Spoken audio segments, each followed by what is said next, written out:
Dans cette vidéo, on va inspecter de plus près le lien entre les intégrales et les aires.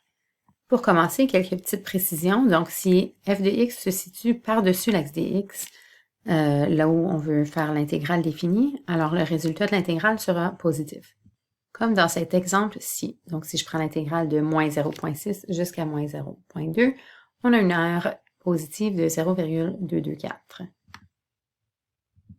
On peut observer que si on fait l'intégrale sur une partie de la fonction qui se situe sous l'axe des x, on voit ici le résultat de l'intégrale qui est de moins 0,224, donc un résultat négatif. Donc, en effet, l'aire est positive, c'est sûr, on ne peut pas avoir une aire négative, donc la valeur absolue de ce résultat représenterait l'aire.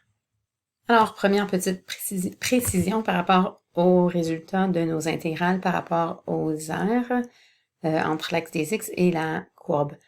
Allons voir un exemple et on va voir si on obtiendra une aire positive ou négative. Donc, trouve l'aire entre la courbe y est égale à 9 moins x au carré et l'axe des x.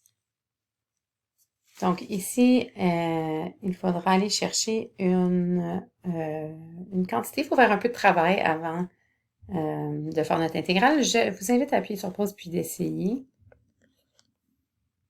Alors, peut-être que tu ne savais pas où commencer ou peut-être que tu as trouvé une solution. Allons d'abord juste tracer une esquisse. Donc, si j'ai 9 moins x carré, donc moins x carré, c'est une parabole et le 9 positif indique que je fais une translation de 9 unités vers le haut. Donc, on peut juste tracer une esquisse de cette fonction et démontrer ce qu'on cherche. Donc, en fait, ce que je cherche, c'est cette aire-là. Donc, je veux évaluer la limite de A jusqu'à B.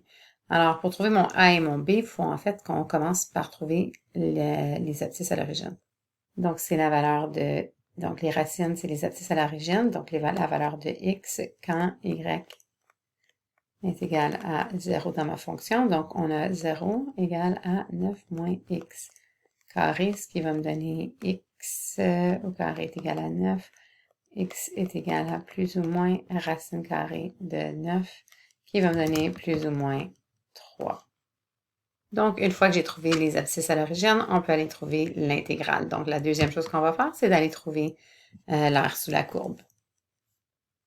Donc, ce qu'on cherche, c'est l'intégrale définie de moins 3 jusqu'à 3, qui va nous donner l'aire sous la courbe. En regardant notre esquisse, on s'attend à avoir une réponse positive en fait, mais on va voir si c'est ce que ça nous donne. Donc, on peut commencer par trouver l'intégrale de 9 moins x carré, qui me donne 9x moins x cube sur 3. Si on prend la primitive, puis on va aller de moins 3 jusqu'à 3.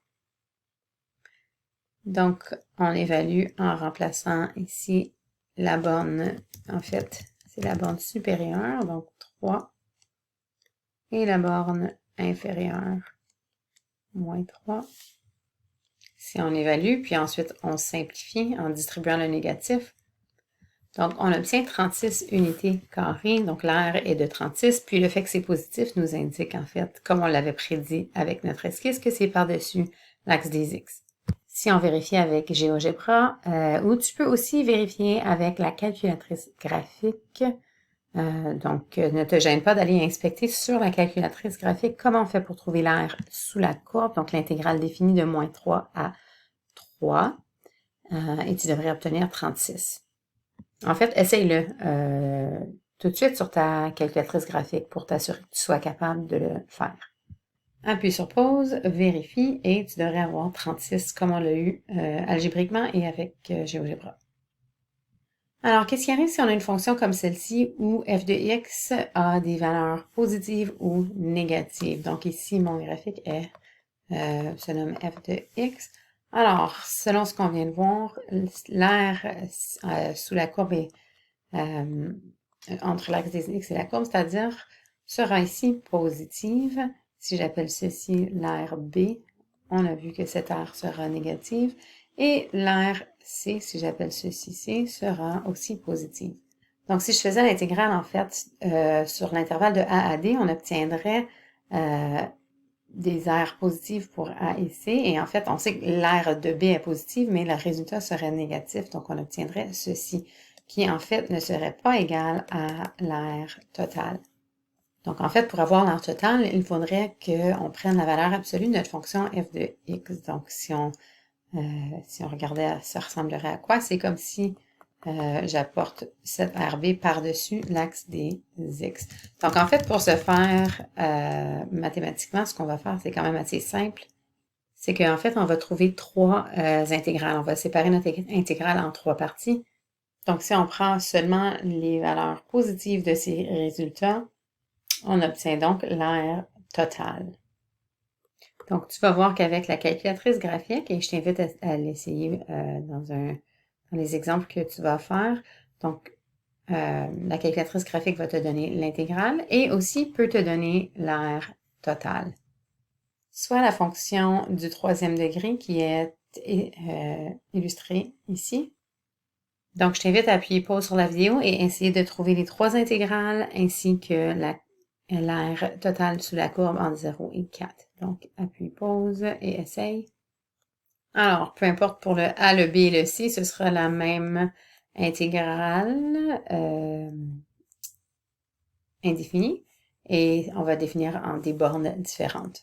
Donc, identique, sauf pour nos bornes ici de 2 à 4, ici de 0 à 4, et donc ça c'est pour notre A, B et C. Le D, on le fera à la fin. Donc, allons voir maintenant.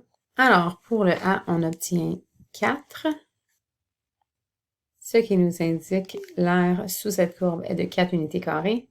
Donc, on remplace d'abord par la borne supérieure et ensuite par 2 pour la borne inférieure, puisqu'on a déjà calculé avec le 2, donc j'ai juste remplacé le 4 pour économiser du temps. On obtient ici moins 4, ce qui veut dire qu'on aurait l'aire sous la courbe ici serait 4. Le négatif m'indique tout simplement que c'est sous l'axe des x. On obtient donc ici, si on le fait algébriquement, 0. On aurait pu le prédire en regardant ce qu'on vient de trouver, mais si on le fait algébriquement, on obtient évidemment 0, puisque nos deux aires s'annulent. Donc en fait, on a trouvé l'aire de 4 ici pour notre première bosse, si on veut. On a trouvé l'aire de 4 ici pour la deuxième, donc on a juste à les additionner. Donc on prend la valeur absolue, puisqu'on sait que l'aire sera positive, et on aura donc une aire totale de 8 unités carrées. On va aller voir un autre exemple. Donc, je t'invite à appuyer sur pause et d'essayer ici, cette fois-ci, avec notre fonction y égale à sin x.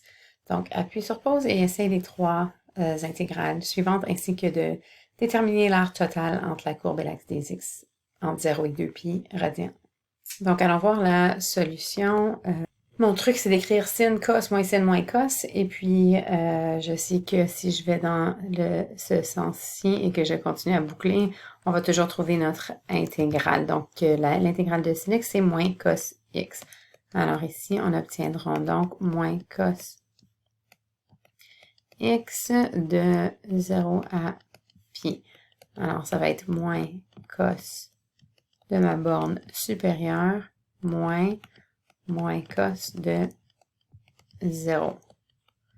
Cosinus de pi, c'est moins 1, si je me fie à mon petit graphique pour m'aider. Et cosinus de 0, c'est 1. Donc, on obtient 1 plus 1 qui nous donne une aire totale de 2 sur cet intervalle de 0 à pi. Pour notre deuxième intégrale définie, on s'attend à avoir une réponse négative, puisque mon aire est sous l'axe des x. Allons vérifier, donc c'est toujours la même primitive, et on va cette fois-ci regarder de pi jusqu'à 2pi. Donc cos de 2pi, on voit en fait que c'est 1, et cos de pi, comme on a dit tantôt, c'était à moins 1. Ça nous fait pas mal de moins ici. Donc on obtient moins 1 qui nous donne moins 2. Alors, si on avait évalué cette fois-ci, on devrait obtenir 0. C'est ce qu'on s'attendait à avoir, puisque quand j'additionne ces deux valeurs-ci, on obtient 0. Et pour trouver l'air, on n'a qu'à additionner les valeurs absolues de nos deux intégrales définies en A et B. Encore une fois, tu peux vérifier ta réponse avec la calculatrice graphique qui te donne l'intégrale définie de 0 ainsi que l'air total de 4. Alors, c'est tout pour cette vidéo. Dans une prochaine vidéo, qui sera notre dernière vidéo sur les intégrales définies, on va aller aborder le thème de trouver l'air entre deux courbes. Donc, notre dernier thème pour l'année sur les intégrales.